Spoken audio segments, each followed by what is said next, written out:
नमस्कार, देश न्यूज में एक बार फिर से आप सभी का स्वागत है। मैं हूं आपके साथ में शाहिद चौधरी।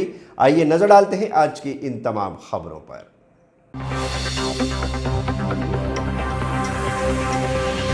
कोरोना का खतरा बढ़ा, बिना मास्क वालों पर होगी चालानी कार्रवाई। प्रशासन व स्वास्थ्य विभाग की तैयारी। कलेक्टर ने कोरोना बचाव हेतु नागरिकों से जागरूकता की अपील की। फुटवेयर एसोसिएशन ने ज्ञापन दिया, जीएसटी कम करने की मांग की। कलेक्टर व नगरपालिका प्रशासक गौतम सिंह ने नगरपालिका परिषद में नामांतरण के प्रकरणों का निराकरण किया और ई-वे बिल में अव्यावहारिक संशोधन के विरोध में मध्य प्रदेश किराना एसोसिएशन ने वित्त मंत्री जगदीश देवड़ा से की मुलाकात। आइए देखते हैं इन तमाम खबरों को विस्तार के साथ में। बिना मास्क वालों पर होगी अब चालानी कार्रवाई। मध्य प्रदेश में भी कोरोना का खतरा बढ़ता जा रहा है। प्रशासन व स्वास्थ्य विभाग की तैयारियां चल रही है। कलेक्टर श्री गौतम सिंह ने कोरोना बचाव हेतु जागरूकता की अपील आम लोगों से की है।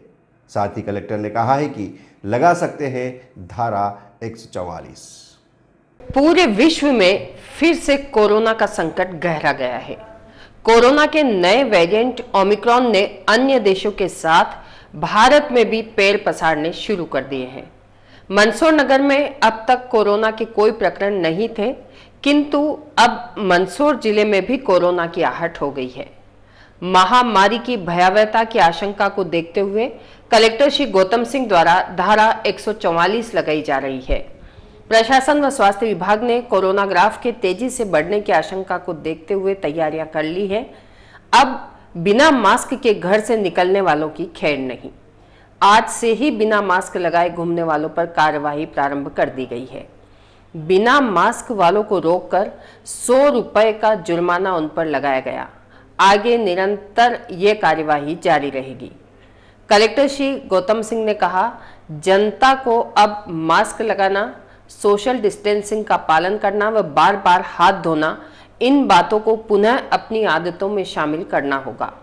शादी ब्याह में लोगों की संख्या के संबंध में उन्होंने कहा, अभी मध्य प्रदेश में कोई सीमित संख्या के निर्देश नहीं मिले हैं। शीघ्र ही शादी विवाह में भी लोगों की सीमित संख्या के आदेश प्राप्त हो सकते हैं।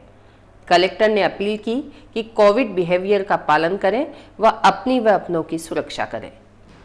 एक्टिव हुए हैं और जो लोग बिना मास्क घूम रहे हैं सर, उनके लिए क्या कार्रवाई की जाएगी और क्या? अभी 2 केसेस आ गए हैं कल, और जैसा कि ट्रेंड है बहुत तेज़ी से कोरोना के केसेस अन्य जिलों की भांति मंदसौर में भी बढ़ेगा।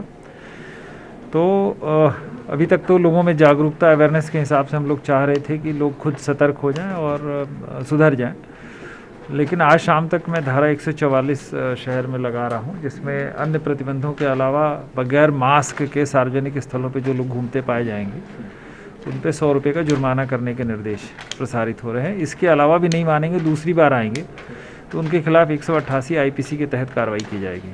आम जनता से क्या अपील की है? आम जनता से अपील है, जो इतने दिनों से मैं बोल रहा हूँ कि अगर वैक्सीनेशन रह गया तो वैक्सीनेशन करा लें, और जो कोविड अप्रोप्रिएट बिहेवियर है, जिसमें मास्क लगाना, हाथ को बार बार धोना, सैनिटाइज करना, थोड़ा सा गैप रखना, भीड़ भाड़ में न जाना, इस तरह की चीज़ों को थोड़ा सा रखें तो वो स्वस्थ रहेंगे और सोसाइटी भी स्वस्थ रहेगी। तो शादी ब्याह के संबंध में अभी कोई गाइडलाइन ऐसे इस तरह से गृह मंत्रालय ने जारी नहीं किया, हम उसकी प्रतीक्षा कर रहे हैं। तो जैसे शासन के निर्देश होंगे, दरअसल पूरे प्रदेश में एक जैसी एकरूपता रहे, सभी जिलों में एक जैसा काम हो, इस तरह से, तो वहाँ से शासन से ये है कि कलेक्टर अपने मन से प्रतिबंध वगैरह ना लगाएं।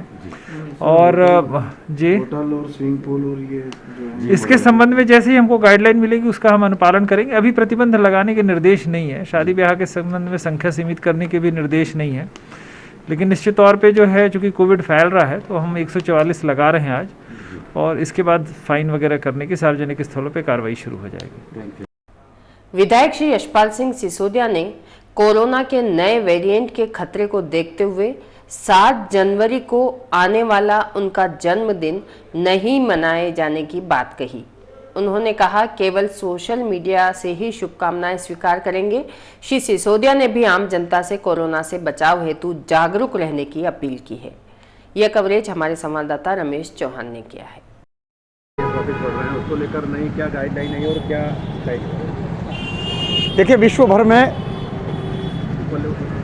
जो कोरोना के केसेस, नए प्रकरण और जो तालिका हमने परसों वीसी के माध्यम से कलेक्टेड कार्यालय में माननीय मुख्यमंत्री जी का जो सीधा हमसे संवाद था, पूरे प्रदेश भर की उन्होंने जानकारी दी है। उसी जानकारी के अंतर्गत उन्होंने देश की और अंतर्राष्ट्रीय स्तर पे भी जिस प्रकार से ग्राफ तेज़ी से बढ़ रहा है वो चिंताजनक है। नए वेरिएंट्स को लेकर के भी, ओमिक्रॉन को लेकर के भी, और अगर यूँ है क्या कि अगर यूँ कहें कि अकेले इंदौर शहर में कल लगभग 137-138 प्रकरण आए हैं, जिसमें से आधे से अधिक उस वेरिएंट्स से रिलेटेड है जो बड़ा खतरनाक है। तो उसको लेकर के सरकार चिंतित, और सरकार ने हमेशा कहा है, हम तो देखिए कुल मिलाकर के हम आह्वान कर सकते हैं, अपील कर सकते हैं, कारोबार भी चले, व्यापार व्यवसाय भी चले, लॉकडाउन की स्थिति न बने, लेकिन मास्क लगाना आवश्यक है, सोशल डिस्टेंसिंग करना बहुत ज़रूरी है। आवश्यक जो प्रोटोकॉल बना हुआ है, इस प्रोटोकॉल का पालन करना ही चाहिए और करना ही पड़ेगा। अन्यथा जिस प्रकार से आज की तारीख में जो केस आ रहे हैं, वो ऐसा लग रहा है कि मार्च अप्रैल की जो गति थी, फरवरी मार्च के दौरान की, लगभग वही गति फिर से बनने वाली है। और इसको लेकर के हमने निरंतर स्वास्थ्य जो सेवाएं हैं, और विशेष करके ऑक्सीजन को लेकर के, कंसंट्रेंट को लेकर के, सीटी स्कैन मशीन को लेकर के, RT-PCR को लेकर के, नागरिकों को सर्दी जुकाम खांसी बुखार आने पर उनके जांच को लेकर के है कि 7 तारीख को मेरा कोई जन्मदिन समारोह पूर्वक नहीं मनूंगा मैं। और सोशल मीडिया के माध्यम से जितनी बधाइयाँ मुझे प्राप्त होगी मैं उनको स्वीकार करूंगा, क्योंकि स्वाभाविक है कि जब घर पर लोग आते हैं तो रेला लेकर के आते हैं, भीड़ लेकर के आते हैं, मालाएँ लेकर के आते हैं, बुके लेकर के आते हैं, शॉल लेकर के आते हैं, श्रीफल लेकर के आते हैं, गले मिलते हैं। तो इन सबके चलते और कोरोना का संक्रमण दोनों पक्षों के लिए, जिससे अपन मिल रहे हैं उसके लिए भी खतरनाक है, और जो जिससे मिल रहा है उसके लिए भी खतरनाक है। तो उसको बचाने के लिए हमको गाइडलाइन का पालन करना ही चाहिए। और देखिए, सरकार बहुत ज़्यादा सख्ती करने की स्थिति में नहीं है, सख्ती से नहीं चलता, लेकिन गाइडलाइन अगर बनती है तो पालन भी हमको करना चाहिए, भीड़ भाड़ से हमको बचना चाहिए। फुटवियर एसोसिएशन ने जीएसटी कम करने की मांग को लेकर अपनी मांगों का एक ज्ञापन सौंपा है। गत दिनों कपड़ा व्यापारियों ने सरकार द्वारा जीएसटी बढ़ाने के कारण अपना विरोध दर्ज करवाया था। आज फुटवेयर एसोसिएशन द्वारा भी जीएसटी बढ़ाए जाने के कारण विरोध प्रदर्शन कर ज्ञापन दिया। ज्ञापन में कहा गया, पूर्व में फुटवेयर पर 5% जीएसटी था, जिसे बढ़ाकर 12% कर दिया गया। इससे छोटे बड़े व्यापारी आहत हैं। ज्ञापन में मांग की गई कि जूते चप्पल पर पूर्व में जो 5% टैक्स था उसे ही बरकरार रखा जाए, 12% टैक्स करके दुकानदारों पर अन्याय ना करें, क्योंकि वैसे ही कोरोना, लॉकडाउन आदि के कारण व्यापार व्यवसाय प्रभावित है और उस पर जीएसटी का इतना बोझ हो जाने पर व्यापारी कैसे अपने परिवार का भरण पोषण कर पाएंगे। एसोसिएशन द्वारा कहा गया, यदि सरकार ने मांग नहीं मानी तो आगे की रणनीति बनाकर विरोध जारी रखेंगे। हमारे संवाददाता रमेश चौहान ने यह कवरेज किया और वहां उपस्थित व्यापारियों से जानकारी ली है। उपस्थित व्यापारियों ने नारेबाजी करते हुए अपना विरोध दर्ज कराया। जीएसटी दर वापस लो, वापस लो, वापस लो। जीएसटी दर वापस लो, वापस लो, वापस लो। हम अपना अधिकार मांगते, नई चीज़ें भी मांगते। बंद दिया है, क्या मांग की है? आज हमारी ये मांग है कि 5 की जगह जो 12 किया जा रहा है वो कैंसिल करके वापस यथास्थिति रखी जाए और गरीबों को राहत पहुंचाई जाए। बस यही कहना चाहते हैं। नरेंद्र मोदी जी से और वित्त मंत्री जी से आग्रह है, हमारा हाथ जोड़ के विनती है, वापस यथास्थिति करें। बस क्या मांगे हैं आप लोग? वापस 5% पुरानी जो स्थिति है, जीएसटी जो 5 से 12 की गई है, उसको पुरानी स्थिति में वापस यथास्थिति लाई जाए। क्या आश्वासन दिया है साहब ने? बोले आगे पहुंचा देंगे। यदि नहीं होता तो फिर आगे क्या? ऐसा हमारा विश्वास है कि वो हमारी सुनवाई होगी, और अगर नहीं हुई तो आगे के लिए जो रणनीति होगी बनाएंगे। ज्ञापन जो जीएसटी में कर दरें बढ़ाई गई है, गरीब वर्ग निम्न आय वर्ग और किसान आय वर्ग के जो जूते चप्पल हैं जो कि 0 रुपीज़ से स्टार्ट है, उस पर भी सरकार ने 5 की जगह 12% का जो कर दिया है, इस कर को वापस लेने के लिए हम लोग इकट्ठे हुए हैं। विरोध स्वरूप बंद का आयोजन किया गया है और हमें अपेक्षा करते हैं माननीय प्रधानमंत्री श्री नरेंद्र मोदी जी से एवं श्री हमारी फाइनेंस मिनिस्टर श्री निर्मला सीतारमण जी से कि इसको विचार करके पुनः विचार करें। जो उनको आज जिन लोगों की महंगाई की मार पड़ रही है, वो कोरोना के कारण पहले ही व्यापारी बेहाल है और इन सारी महंगाई के दौर में ये नया अनपेक्षित कर जो लगाया गया है, इसे तुरंत वापस लिया जाए, जिससे कि महंगाई की मार थोड़ी कम हो। वह हमारा भारत सरकार व श्री नरेंद्र मोदी में विश्वास हमेशा पूर्ववत की तरह बना रहे। नहीं होता है तो क्या नहीं होता है तो हम इसके लिए आगे की रणनीति हम सब भाई लोग मिलकर तय करेंगे। वह हम बार बार यही सरकार को समझाने की कोशिश करेंगे कि ये चीज़ है, ये गलत है। जैसा कि अभी आपके सामने ये चर्चा हुई, फुटवेयर एसोसिएशन ने इस आशय का ज्ञापन दिया है कि 1000 से अधिक मूल्य के जूतों पर जीएसटी की दरें 5% से बढ़ाकर 12% की गई है। इसी के प्रतिरोध स्वरूप उनके द्वारा ज्ञापन दिया गया है और अपनी व्यथा भी बताई गई है कि इससे गरीब और मजदूर वर्ग पर प्रभाव पड़ेगा। उनका ज्ञापन ले लिया गया है और संबंधित विभाग को प्रेषित कर दिया जाएगा। कलेक्टर व नगर पालिका प्रशासक गौतम सिंह ने नगर पालिका परिषद में नामांतरण के प्रकरणों का निराकरण किया है। कलेक्टर व नगर पालिका प्रशासक श्री गौतम सिंह द्वारा आज नगर पालिका परिषद पहुंचकर वहां कार्यालय में लंबे समय से अटके पड़े नामांतरण के प्रकरणों का निराकरण किया गया। लगभग 1000 नामांतरण के प्रकरणों का कलेक्टर द्वारा आज निपटान किया गया। विगत कई महीनों व वर्षों से फाइलों में दबे नामांतरण के केसेस का कलेक्टर ने आज निपटारा कर लिया, जिनके नामांतरण नहीं होने से आम नागरिक अत्यंत परेशानी में थे व बार बार उन्हें नगर पालिका में भटकना पड़ रहा था। पूर्व में लगभग 2500 नामांतरण के प्रकरण कलेक्टर श्री गौतम सिंह द्वारा निपटा दिए गए थे। कलेक्टर श्री सिंह ने बताया अब लीज व नवीनीकरण के केसेस भी जल्द ही निराकृत कर लिए जाएंगे। हमारे संवाददाता रमेश चौहान ने कवरेज किया व कलेक्टर श्री गौतम सिंह से चर्चा भी की है।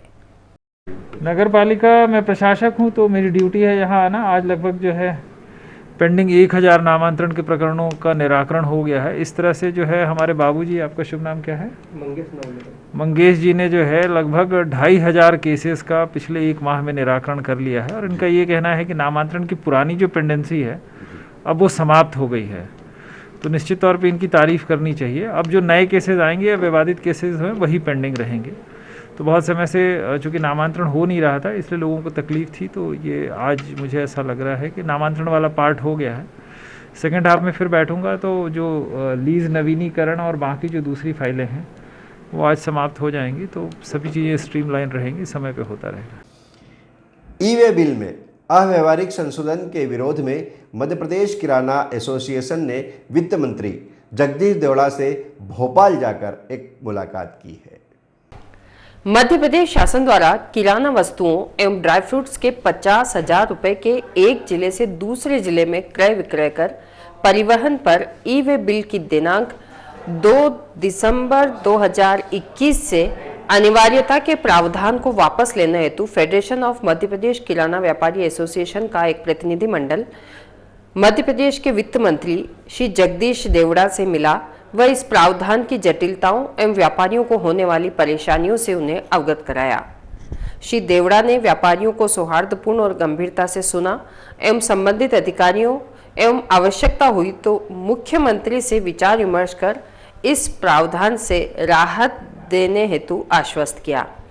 इस प्रतिनिधि मंडल में सर्वश्री रमेश खंडेलवाल, प्रतिपाल टोंगिया, किशोर वरलानी, मंदसौर किराना अध्यक्ष शरद धींग, चैम्बर अध्यक्ष अभय डोसी, हिम्मत डांगी, किशोर राजदेव, अशोक जैन, सखावत राय, ज्ञान चंदानी, मनोज झालानी आदि भी इस प्रतिनिधि मंडल में शामिल रहे।